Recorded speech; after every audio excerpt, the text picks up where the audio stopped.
Everybody, and welcome. It's Jim, it's Amadeus, and it is a day to be interested in a lot of things. But Amadeus, what we got on the soccer front today?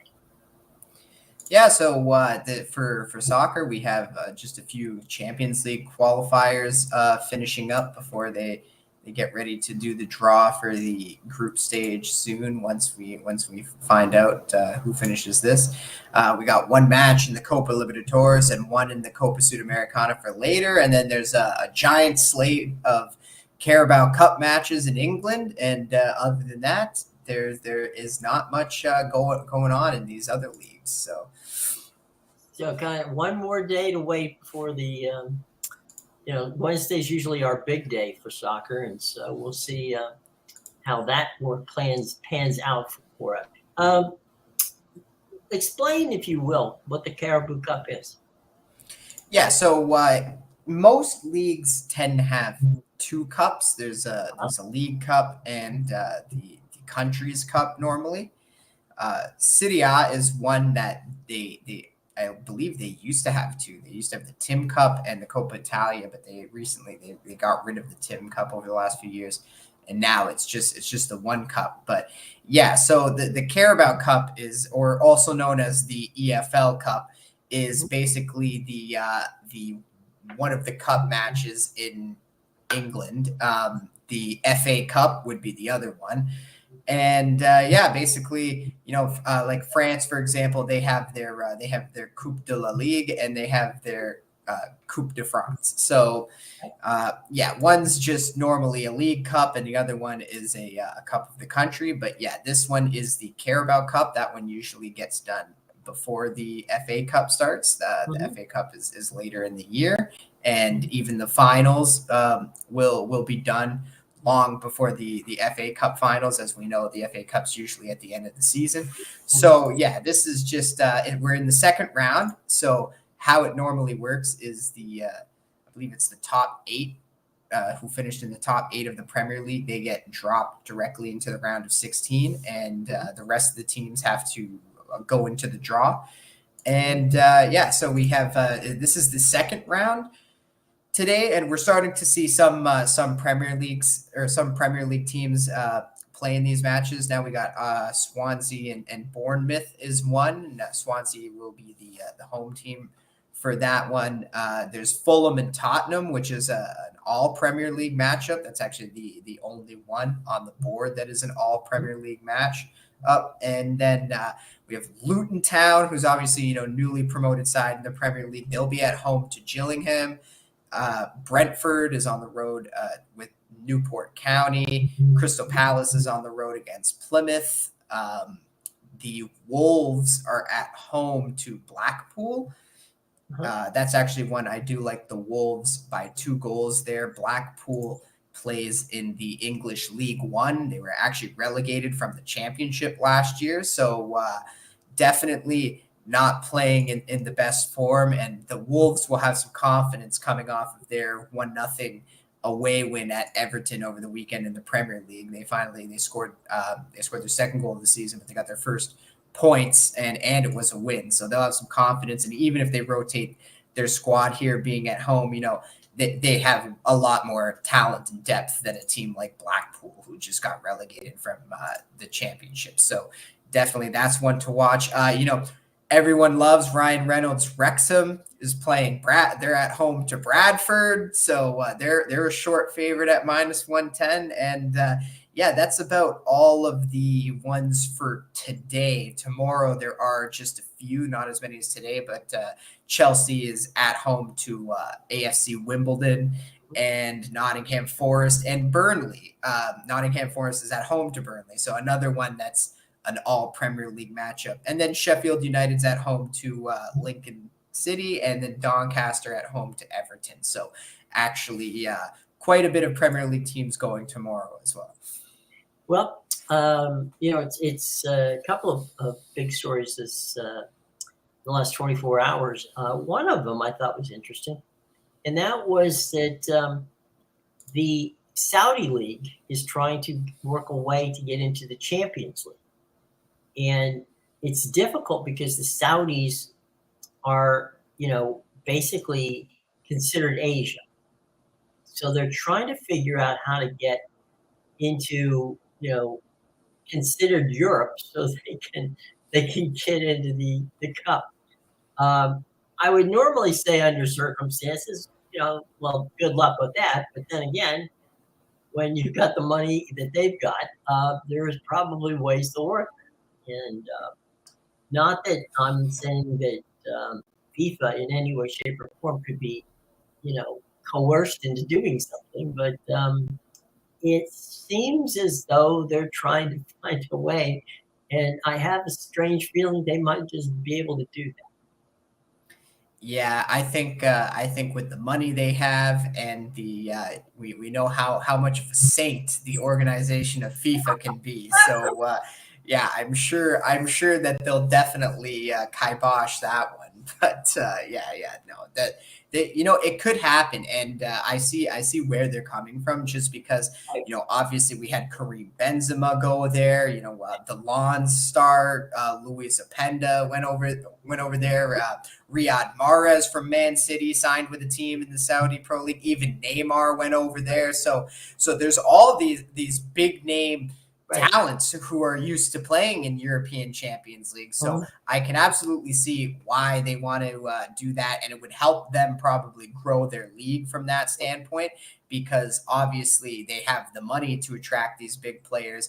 And if they had the European Champions League aspect as well, then of course you can attract players by saying, we're not only are you going to get paid big bucks, but you'll be able to compete in Champions League if you're on one of the best teams in our league here. So it'll be interesting to see how that unfolds. Of course, now obviously FIFA, I'm sure they can be swayed by the money that the Saudis have. So it is an interesting thing, just because there are, like Turkey, for example, is a country I would mention, just because Turkey really is half Asia and half Europe, and they even have the two teams in Istanbul.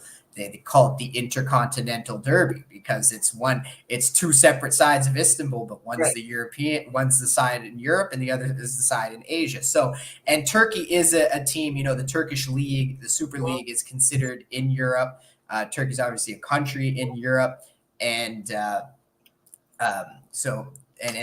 teams like Galatasaray, they compete in the European Champions League. So I can see that maybe they want to try and do that. And there's, of course, like, before the ban was put on Russia, that's another one where a large majority geographically of Russia is in Asia, but it's considered European. So they have somewhat of a case that they could present, and the money, and now the stars in their league to back it. So yeah, I think it'll be I think it's just going to be something to watch for sure. Yeah, for sure. The interesting thing too there, I mean, Kazakhstan and Israel are allowed into the UEFA, and those were basically political situations where obviously neither of them are in Europe, but for political reasons, they did not want them to have to go and play in places that would not be, that could be very hostile to them. So, I think I'll even say that meaning the Saudis, will probably play that angle as well. Is that, if we played in these other situations, it could be very hostile situations for us. So, I mean, they'll pull out all the stops. I mean, this is not going to be, this is going to be a very well orchestrated play to make it in. And, I certainly wouldn't bet against them. Yeah, and you know what? That's a very good point to make, just because Kazakhstan is very far east when you look at the map, and they're there, I believe, with Armenia, and there's a few other that they play in Europe, and even you can throw Azerbaijan in that, and obviously we know Azerbaijan has that team I love, Karabag, and they play in the UEFA Champions League and Europa League competitions. So absolutely, the precedent is already established for sure. So Saudis definitely has a case here. Yeah, well, we will see how that plays out in that regard. So there's that. Now, we haven't talked about it much because it's been a while, but how about this U.S. Open tennis coming up here? Yeah, I've been seeing the boosts on my sports book for Felix and all the other Canadian scrubs who aren't going to do that well in the tournament, and I just laugh at that. But yeah, it's very exciting time. Obviously, I saw that there was I also saw there was two um, retirements in the tennis world. I saw Michael Ymer retired after his I guess doping scandal, and even Jack Sock, the American, decided to retire and is taking on another sport. I'm not quite sure. I didn't really look into it. Oh, he's pickleball, really the new craze of North America, where that's all I hear about now up here is just pickleball this and pickleball that. It's loud. It is loud. There's actually been a lot of complaints because a lot of the tennis courts around where I am have added the pickleball lines, and the communities have been complaining about it because it is very loud and disruptive. I live about 35 yards from what used to be a tennis court, which is now a pickleball court. Yeah, it's taken over. It's so I can tell you from firsthand knowledge that at 8 o'clock on a Saturday morning with the windows open and the breeze coming through, you can hear the pang, pang, pang of the pickleball, it's like if you've never seen pickleball, it's like an oversized ping pong racket. Okay. The racket's big. It's solid. So there's no give in it. And you're hitting what in essence, those of us who grew up playing wiffle ball, which is a hard plastic ball, you use a plastic bat. And in the wiffle ball type, it's that type of ball. It's a little harder than a wiffle ball, but so you got a hard ball, a hard paddle, and a hard surface. So anything you do is going to make noise. But then again, they've invented LeBron James and some, phenomenally Tom Brady. A bunch of athletes have invested in pickleball teams. There's actually now a professional pickleball league, and they've got a TV contract. So, it's I think McEnroe called it, lazy man's tennis. But yeah, it's taken over North America by storm. It's definitely going crazy. But and I gotta say, if you don't know what pickleball is, I think you hit it right on the nose there. It's basically tennis court, ping pong paddle, and a hard, heavier wiffle ball, and that's about all you need to know about this. You can take one tennis court, and if you turn it around, kind of like that way, so it's cross court instead of lengthwise, you can cut that court into 3 pickleball courts. Yeah. I hope they don't do that outside. The fact of the matter is you could do that. So that gives you an idea of the size of the court. It's, you cut a tennis court into thirds, you've got 3 pickleball. So clearly there's not that much room to have to run and chase and all that. So anyway, that's more about pickleball than I think anybody cared about. But anyway, no, this has been an interesting thing. I haven't really seen any odds-on favorites in the women's side of the draw of the U.S. Open. It seems this one might be a little more wide open than some of the others, but we'll see how that plays out. The men's side is probably, the men's side is Djokovic in the field, but we'll see. Yeah, we have basically it's Swiatek at plus 225, and then Sabalenka at plus 400, Goff at plus 550, and then Rybakina and Pegula and all these other, but that's now you're getting up into the odds there. So definitely, Swiatek is the favorite, as she usually is. And on the men's side, as you said, it's Djokovic as a nice minus 110. Alcaraz as a plus 175, and then the third guy in there is Medvedev at plus 900. So you can see there's a massive drop off between the top 2 and the rest of the field and the gang, and the group. Interesting stuff with regards to, we can downshift if you want to into baseball. The interesting thing is that most teams have about 30 games to play.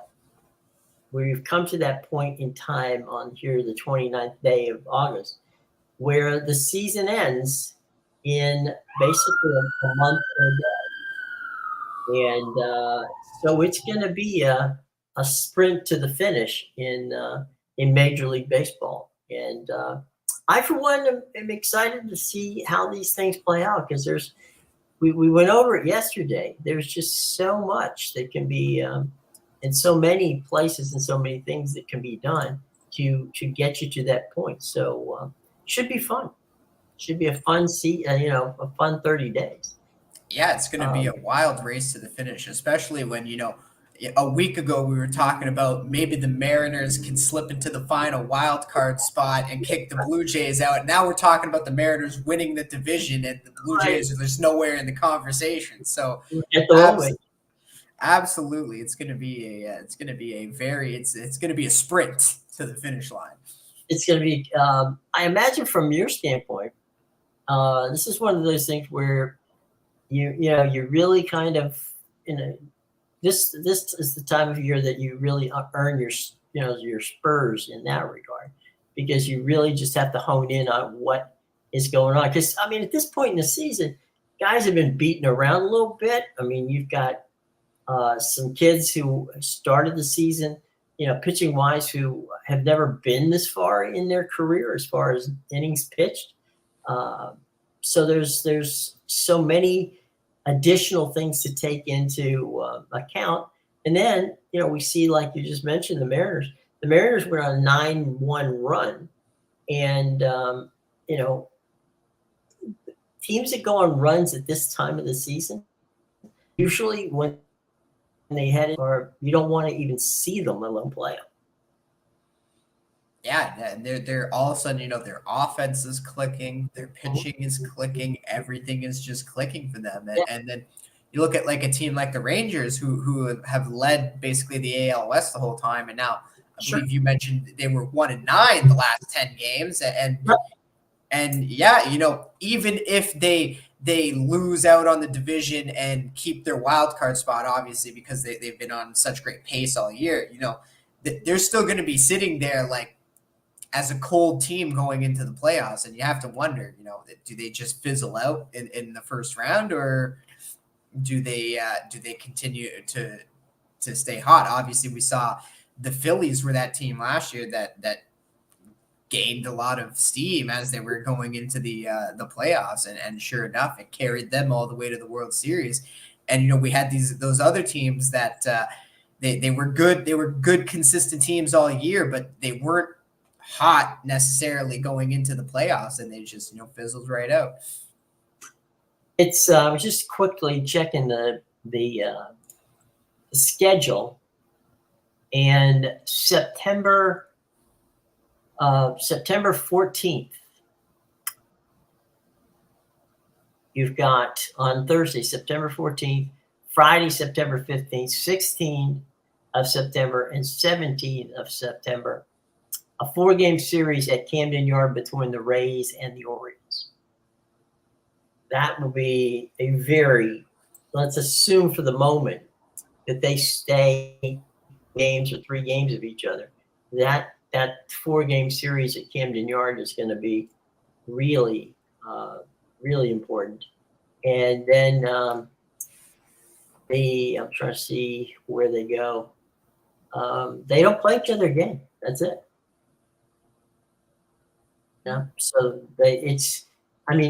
back when, what was it, 2 years ago, or no, 1 year ago, they played 19 games, and now they have that unbalanced schedule, and you don't see them as often. So the Rays will be at Camden Yards for a 4-game series on the 14th, starting the 14th of September. That probably is going to be a determining factor in that situation from a schedule standpoint. It's Texas Rangers play, let's see, Seattle. That would be the Rangers in Seattle, September 22nd. So they've got a 22nd, 20. Actually, they play each other. They play each other 6 more times. Okay, so So that's probably 3 game series. yeah, they play 2 3 game series. The first one's going to be in Arlington, and the second one's going to be in Seattle. And so, and also the Astros play the Rangers again, and then they play the Mariners again. So, you know, each team will have an opportunity to, to really get, a chance to win it, as they say, on their own. They don't really need to, hope for, go scoreboard watching and hope because everybody, that they get a little help from their friends. They'll be able to at least have a, especially that series between Rangers and the Mariners where they play each other 6 times. That definitely is an opportunity. And then Rays and the Mariners, the Rays and the O's play each other at Camden Yard. So it's going to be interesting. And it's definitely going to be interesting to see how they come down the stretch. Let me go over real quick the games tonight. We'll start with we got 3 6:40 games. Angels at Phillies in Philadelphia. Anderson's pitching for the Angels. Lorenzen is pitching for Philadelphia. Familiar face for the Angels there. Yeah, I was going to say Anderson didn't pitch for the Phillies at one point. Okay. Rays Marlins. Savelli is pitching for the Rays, and Alcantara. So Sandy Alcantara and Savelli is pitching tonight. So that's the Rays at the Marlins. That's a 2-game series. Yankees are still in Detroit. They're going to have King on the hill. And yes, the Yankees are still an underdog. Oh, man. Skubal is pitching for Detroit. Okay. The Orioles host the Pale Host. The White Sox are in town. Shotens is pitching for the White Sox. Baltimore's Kremer. Washington, the red hot Washington Nationals are in Toronto for the Jays. And the Jays, the Nationals are going to start Gore. The Toronto's got Berrios. Astros, Red Sox. Francis for Houston. Boston has Bello. Rangers, Mets, it's a 7-10 start. Haney is pitching for Texas. Quintana pitching for the Mets. 7:40 start. Guardians, Twins. That game will have Williams for Cleveland, Lopez for Minnesota. Padres, Cardinals. Padres have Seth Lugo on the hill. Mr. Thompson gets the ball for St. Louis. Brewers, Cubs. Another game of that big series. Burns pitching for Milwaukee, Steele for Chicago. Pirates, Royals. Pittsburgh, I have no idea because it says TBD on the hill for them. Reagan's pitching for Kansas City. The Braves are Rockies. I do have a pitcher for the Pirates. Okay. It just refreshed on me though. It says C. Selby. Okay. All right. Charlie Morton pitching for Atlanta tonight. Lambert pitching for the Rockies. The Athletics and the Mariners. Waldachuk pitching for Oakland. Kirby is pitching for Seattle. You've got the Cincinnati Reds and San Francisco Giants. We said yesterday that is definitely going to be one that, because they're both fighting for the wild card spot. That, by the way, if you're a subscriber to the MLB Network, that will be the their late game, which they do on Mondays. Williamson pitching for Cincinnati, and Alex Cobb pitching for San Francisco. And the late game tonight is the Dodgers and Diamondbacks. That game being played in Los Angeles at Chavez Ravine. Kelly pitching for Arizona, and the lefty himself, Clayton Kershaw, hits the ball for the Dodger Blue. So that's our scoreboard for today. There are no scores on it yet. There won't be any scores on it until 6:40. But anyway, you now know who is playing in Major League Baseball today. And as we said, it's going to be a crazy run to the playoffs. And we'll take a quick look just to refresh your memory on the standings. And Baltimore leads Tampa Bay by 2.5 games. Toronto is 10.5 out in the East. Boston is 13.5 out. The Yankees are 19 games out of first place. Minnesota is up 7 on Cleveland and 9.5 on Detroit. The White Sox are 17 games off the pace. Kansas City is 28.5 games behind Minnesota. Seattle leads Texas and Houston by a game. The Angels by 12.5 and Oakland by 37.5 games. Oof. Atlanta has a 12.5 game lead on Philadelphia. I would consider that safe. Miami, 19.5 games. Washington, 25 games out. And the Mets are in last place, 26 games off the pace. They've won 60 games this season so far. Milwaukee, 5 games over the Cubbies. Cincinnati, 7 games back. So Chicago can't lose more games to Milwaukee. They got 2 more games in Milwaukee. They got to be careful because they could really tumble out of the race, not only for the Central but for the wild card. The Dodgers. Yeah, they already lost last night, so they really they gotta get moving tonight. That's for sure. Can't afford that one. The Dodgers are 13 games up on Arizona. I think we can wrap that one up. San Francisco is only a half game out of second place at 13.5 games back. The underachievers of the year, the San Diego Padres, 20 games back, and the Colorado Rockies staring up at first place by 32.5 games. More like underachievers of the decade. ever since 2020, when they started spending all that money, it's just been disappointment after disappointment. Yeah, and they have spent a lot of money. There's no question. Real quick we talked about the wild cards yesterday, but let's just refresh your memory on it. In the American League, the wild card is Tampa Bay. They are 5.5 games in that first slot. Texas is tied with Houston. Toronto is just 2.5 games back. Boston's 5.5 games back. So that's, theoretically, if you're a Red Sox fan, you still got a shot. If you're a Blue Jays fan, you still got a shot. Okay, now we got the Phillies are 4.5 games up in the first place spot. The Cubs are clinging to a half game in that second slot over Arizona. San Francisco is just a half a game out.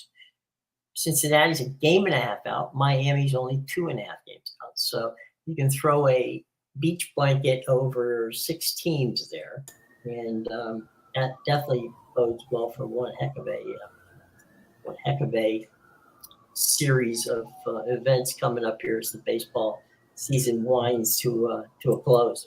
It's a really tight race in the NL, and a lot of it is just teams that are like 4 games that range over 500. Mm-hmm. And Chicago has the team to do it. I mean, they could get in there, but they just don't seem to be able to get there at the right time. They're not playing consistent enough ball to be there. So you got to do what you got to do, but that's not really helping them by any stretch of imagination. I think there's the key there is just trying to see what they can do and try to sneak in, but it's not going to be an easy thing to do. That's for darn sure.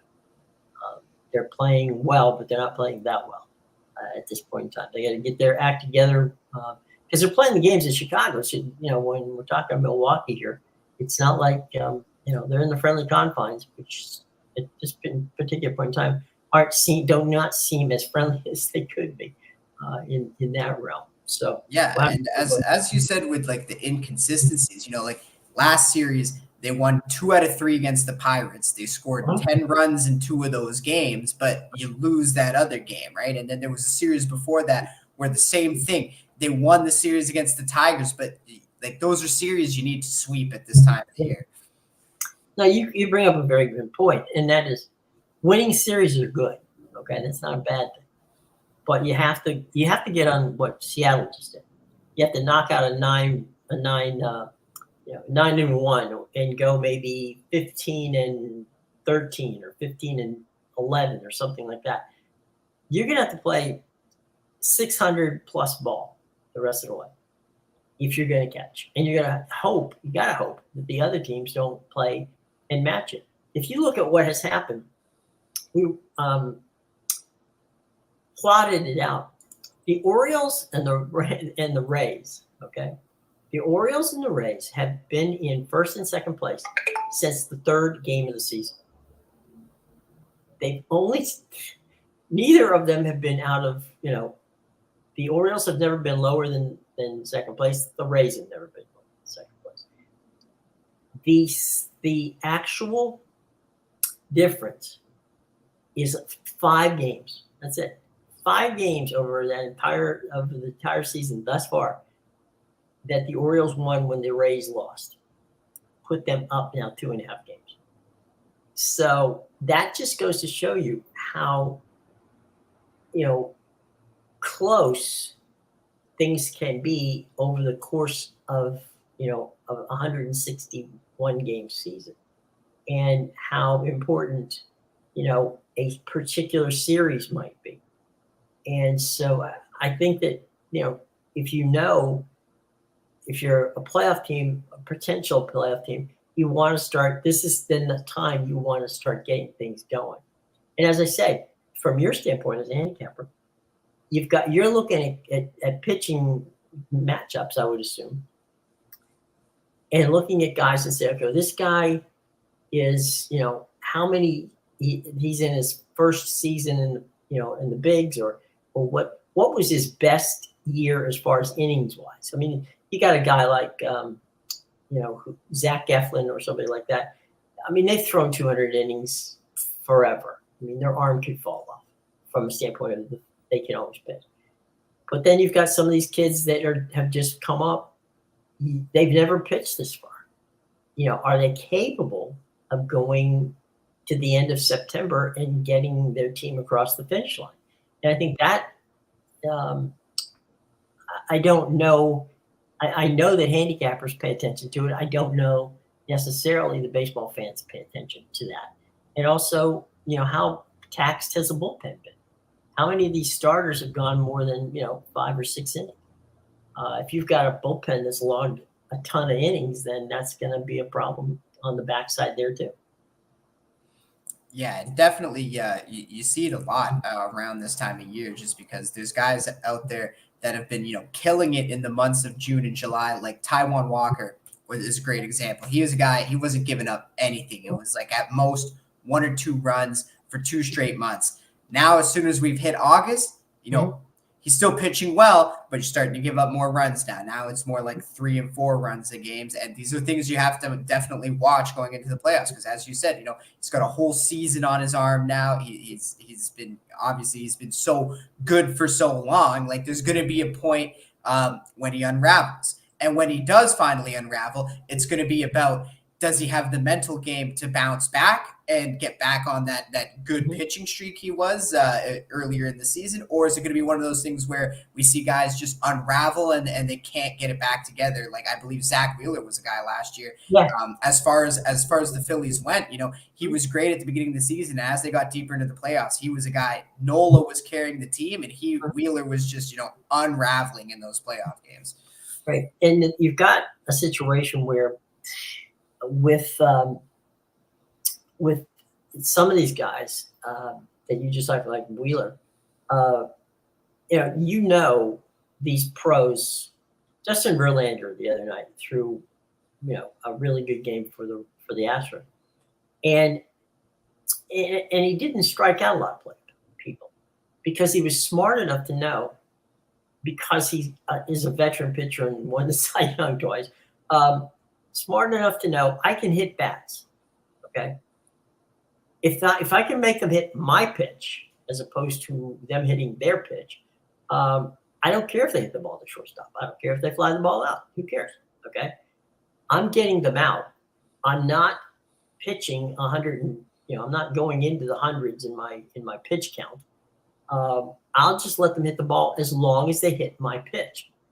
And if you are a Verlander, which there are very few who can do that, then good on you. Max Scherzer, who's over in Texas, has not been as lucky as Verlander in that he has not necessarily, he's pitched well, but he's the old Max of grind it out, get you to 7 innings. He'll get you to 7 innings. He'll get strikeouts, okay? But that wears on his arm. Verlander, on the other hand, doesn't care about the strikeouts. He'll let that go.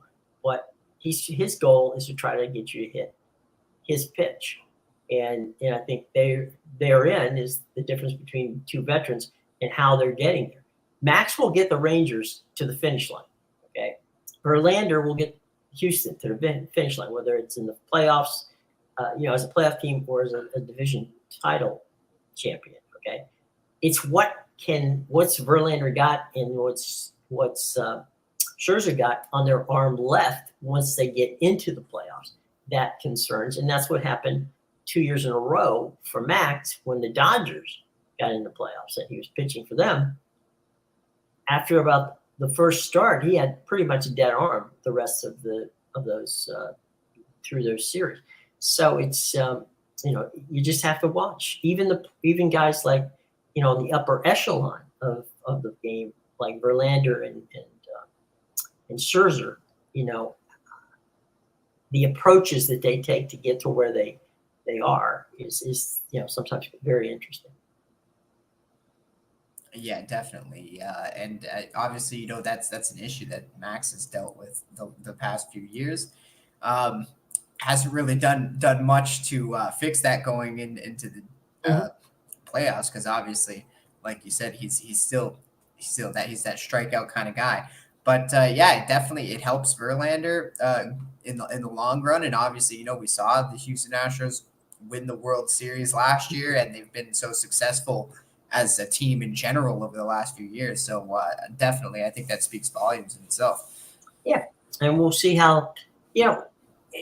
I'm hoping that we get to see the Mariners in the playoffs. I think that would be.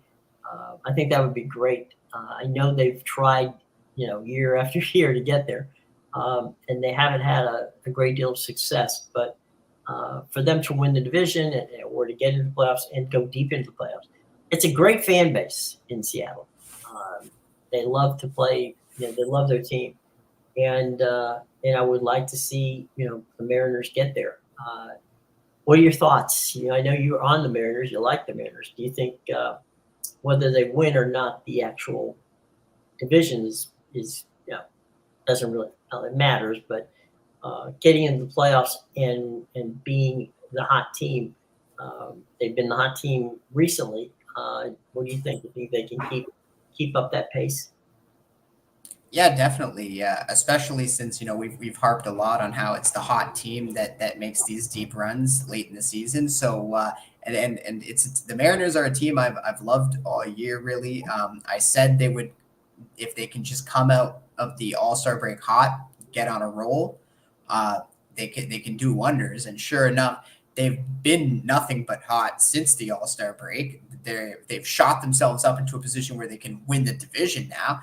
And I think it is going to be a tough race, just because it's a 3-team race in that division, Right. and it's going to be a sprint right to the finish line. But even if they slip in as a wild card team as opposed to winning the division, I think the way they've been playing and how hot they are, they definitely have the potential to be like a Phillies from last season.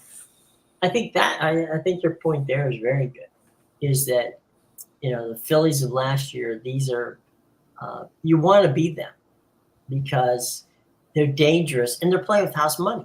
Because all season long it didn't look like they were going to get there, and they don't care if they win the division. They don't have to win the division. You can win a World Series, and I think that as long as their pitching can stay healthy, I think that's something that really we can look at and go, okay, Yeah, and the thing with these teams that get hot too, they always have some kind of adversity. Like the Phillies fired their coach halfway through the season last year, and then they went on that big run. The Mariners decided we're going to sell our closer, and then they go on the big run. So like that's what I mean. They've battled the adversary and actually the guy they've got to replace Sewell. I think it's Munoz. He's been really well. He's been pitching really well as a closer. So maybe that was something where they knew we really have two closers on our team, so we'll sell one and we'll let Munoz take over. It wouldn't be the first time somebody's done that. I remember Jonathan Papelbon got traded at the deadline one time, and they're like going crazy. Why did you get rid of Papelbon? Well, guess what? We can get we can get to the playoffs and beyond without having him. So it works both ways if you know what you're doing, and clearly they do. And we'll have to see. I mean, we'll definitely have to see how it works. But I don't know. I think it's really a lot of fun to watch the Mariners get there, and just to get some different teams in for a change. It's nice to see. My gosh, the Orioles. It's been, Buck Showalter might have been that. By the way, I don't know about you. Do you think? I keep hearing that Buck may very well be out at the end of there. We talked yesterday about Aaron Boone. New York may have two openings at the managerial spots at the end of the season, because if the Yankees and the Mets finish in last place, both of them, I wouldn't want. Well, I'll tell you what. I had the true joy, and when I say that, some people are going to go nuts, of knowing the boss, George Steinbrenner. He was for some reason we got along very well, and he would have fired everybody by this point. There wouldn't have been a bench coach, a pitching coach, a manager. I mean, he'd had an entirely different coaching staff up there in New York. He'd be down in the dugout himself, man. Oh, he would have been apoplectic at this point. Basically, Cashman's next line would be, "Do you want fries with that?" I mean, he would have been thrown. Everybody would have been thrown out. So I don't know, but it came up yesterday in conversation, and somebody said, "Well, what do you think about Buck?" I'm like, "Well, he's in last place. That's not a good thing to be." And optics in New York are always difficult, and if you've got the Yankees and the Mets on the if nothing else, battling for last place, they don't have to finish there, but battling for last place. The amount of money those two teams spent, your win per dollar is not going to be very good. So I could see Buck. I mean, as much as I like Buck, I could see him getting fired with the Mets. So you'll have to see. But it's it's been a tough year. And of course, last year, they played. They were the team to beat in the East, and times changed pretty quickly. But what didn't change was the payroll, and I think that's where the two teams are kind of sitting back going, how did this happen? I don't even begin to figure that one out. By the way, in an odd TV situation, but it's an interesting one, the Boston Bruins, who are owned by the Nesson Group, which also owns other properties.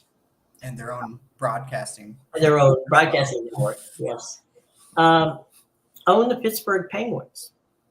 And they made the announcement yesterday that there will be a Nesson Pittsburgh, and that the Nesson, as we know, which is a absolutely great regional sports network, will be airing Pens games in Pittsburgh, and they're in negotiations at the moment with the Pirates so that they can bring Pirate games to to that RSN. And so Nesson is looking to expand their brand. They own a soccer team, don't they? Don't they own Liverpool? Do they own Liverpool? I'm actually. That's the Fenway Sports Group. It's the Fenway Sports Group. Oh, okay, yeah. Then they. Let me look. I think John Henry owns the Liverpool, right? Yeah, there's quite, or it might be. I think it's Crystal Palace, maybe. Oh, hang on a second. Our crack research team is on it. Yeah, it's tough because a lot of these English soccer teams, like they're owned majority wise by one group, and it's like there's sometimes there can be some like a few different ownerships in there. Right. It's not just one. It's an ownership group. The Fenway Group owns. Interesting. Here we go. The Fenway Group owns multinational holdings in NASCAR, a NASCAR team, the Red Sox, Liverpool, Okay, and the Penguins. There you go. So the Penguins, the Red Sox, Liverpool, a NASCAR team, and soon to be Pirates. And the soon to be, the television rights of the. Someone's got to take the TV rights, Jim. And you know what? I wouldn't be surprised if the MLB puts a wedge in there and says, you know what? Take a few other teams while you're at it. Yeah, here's 10 or 20 you can have. We need some broadcasting, please. Yeah, I think the Major League Baseball will definitely be taking over a bunch of these teams' broadcast rights because of the fact that Diamond Sports, which is the holding company who owned Bally's, the regional sports, and AT&T, who owned the other group of regional sports, Nets are in bankruptcy. So the league will take it over. That does not count, by the way. Nesson, which is not in bankruptcy. Yes Network, the Yankees, not in bankruptcy. SNY, which is the Sports New York, which is the Mets group, is in that. And Masson, which is the Orioles and Nationals. Those, and Dodgers. I'm sorry, the Dodger deal. They all are profitable organizations. The rest of them are not. So, let's say there's a handful of networks that own the properties and they're doing okay, but it's the vast majority of the regionals aren't. And so I think the direct-to-consumer aspect of it in television is going to come pretty soon, which is exactly what the MLS is. It's a direct-to-consumer network. So we'll see how that plays out. But at the end of the day, the Fenway Group owns Liverpool. I thought they did, but I wasn't 100% sure. So thanks to our crack research team and the Google machine for pulling that up for us. And very cool. So any final thoughts before we get out of here on a Tuesday when wait a minute, we have a comment. Foxy. How's it going, guys? Newcastle bottled it this weekend. There you go. Yeah, Liverpool's the one roadblock they can't seem to get by. It's disappointing because Liverpool's defense really isn't that good. They had the scoring opportunities in that one too. I myself had the over 3, so I pushed with that because of those 2 late goals. But that red card really messed up the. I thought it was going to be a more competitive match, and then that red card really messed up the flow. But then Newcastle wasn't able to do anything, and Darwin Nunez just ruined the day for Foxy. So there you go. Well, buddy, what are you going to do?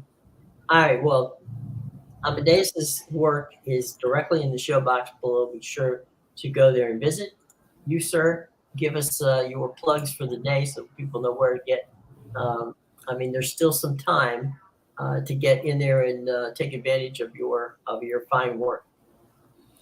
Yeah, you can get my plays at bigal.com and pickadvisor.com. I had 2 plays up for the Carabao Cup that have already started, but I have one for Copa Sudamericana later tonight, and I have one MLB play, which is my NL Central total of the year. So go There you check go. that one out. All right. Well, from Amadeus, I'm Jim. We'll see you tomorrow, guys. Have a wonderful day. Thanks for joining us this afternoon, and be safe out there. Take care.